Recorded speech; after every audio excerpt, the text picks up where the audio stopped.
Are you a good man? What it do, good people? Yes, sir. Are you a good man?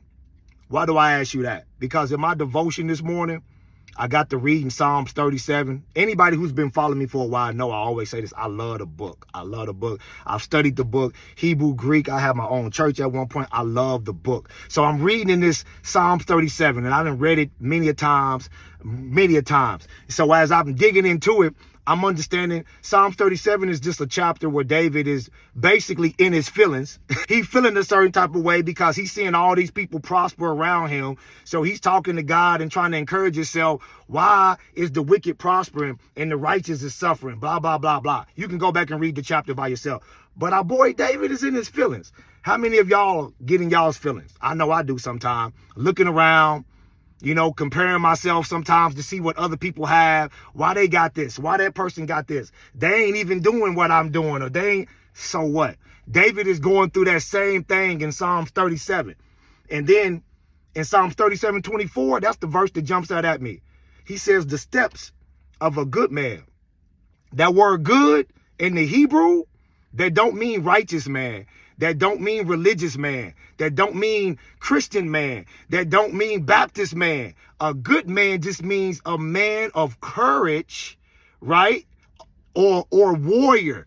David was a warrior, right? He was a warrior. He was a man of courage. That word just literally means a man of courage or a warrior. His steps, the word steps there in the Hebrew literally means plan of action, right? So the steps, the plan of action of a warrior, of a person that don't quit, are ordered by the Lord.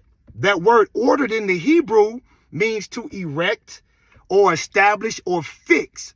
So God is trying to encourage David, or David's trying to encourage himself, that my plan of actions, because I'm a warrior or I'm a courageous man that don't quit, are all fixed by the Lord, the self-existent one.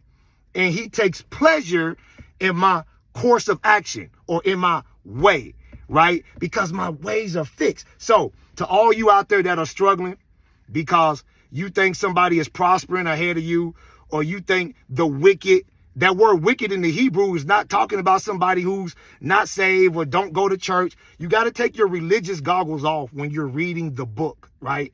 When you're reading the book totally comes to life to me now, 46 years old, because I don't have those religious goggles on. So the word wicked, it just means morally wrong, right? From a moral standpoint, a person who actively can't differentiate between right and wrong. That's all it is. So a person that intentionally, right, wrongs people, or a person that intentionally lies or gets over on people, the book calls that person a wicked person. So listen, don't look at anything else but what you're supposed to do. Stay focused on what you're supposed to do. Stay focused on what God, universe, source has already given you, and be thankful for that, and understand that if you are a good man, like David talks about, even though you might get in your feelings like David, even though you might feel away sometimes like David, right? But if you are a good man, then your steps, your plan of action are being fixed or established by the self-existent one. Just remember that today. That's a word for whoever out there that needed that today. Let's get it today, good people. And Fella Life Coach, always spreading that peace and love twice on Sunday. Go out, attract the life of your dreams, good people. You already know what to do. Are you a good man? Dare to be you.